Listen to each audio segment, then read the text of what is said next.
Serial কোনটা?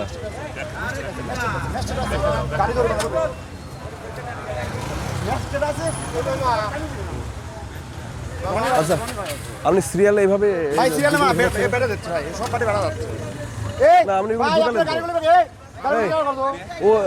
ওই গাড়িগুলো আপনি কাদেরকে ঢুকাচ্ছেন?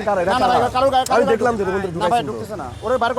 না না, আপনি ইয়ে পাবেন, আপনি ঢুকাইছেন এগুলো আমি দেখতেছি। এখানে একটা সিরিয়াল, এখানে একটা সিরিয়াল, এভাবে তো হবে না। আপনি যদি ইয়ে করেন, আপনি তো নিজেই মবের শিকার হবেন, এই মানুষগুলো মেনে নিবে?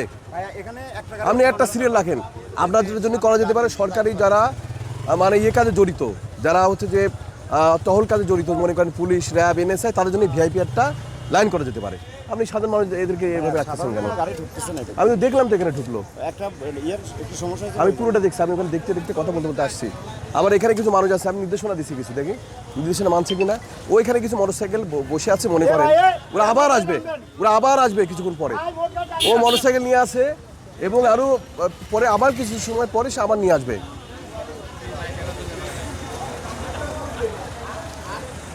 ম্যানেজারকে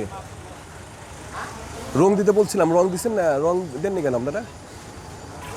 আমি নোটিশ দিব কালকে। ওখানে দাঁড়াই দেখতেছি আমি কিছু মোটরসাইকেল, এখান থেকে একটা লাইন হচ্ছে, ওইখান থেকে একটা লাইন হচ্ছে, ওইখানে আবার বসে আছে, শেষ করি আবার বসে আছে ওইখানে, ও আবার কিছুক্ষণ পর আবার তেল নিতে আসতেছে।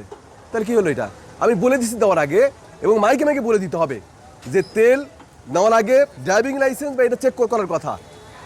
আমরা ডিসি অফিস এবং আমরা একসাথে বসে আমরা সিদ্ধান্ত নিলাম, সেটা আমি বলে দিলাম আগে, জন্য বলা হয়। মাইকে বলছেন কোনো জায়গা মাইকে বলছেন চেক করছেন একটাও?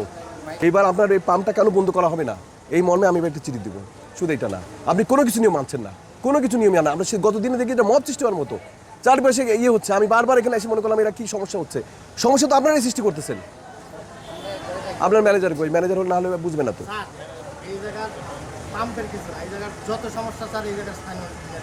স্থানীয় নেতারা ওরা যদি নিয়মটা ঠিক মতো মানে, স্থানীয় নেতাদের জন্য আমি বলে দিছি যে তারা ভিডিওটা ফুটেজটা যেন রাখে।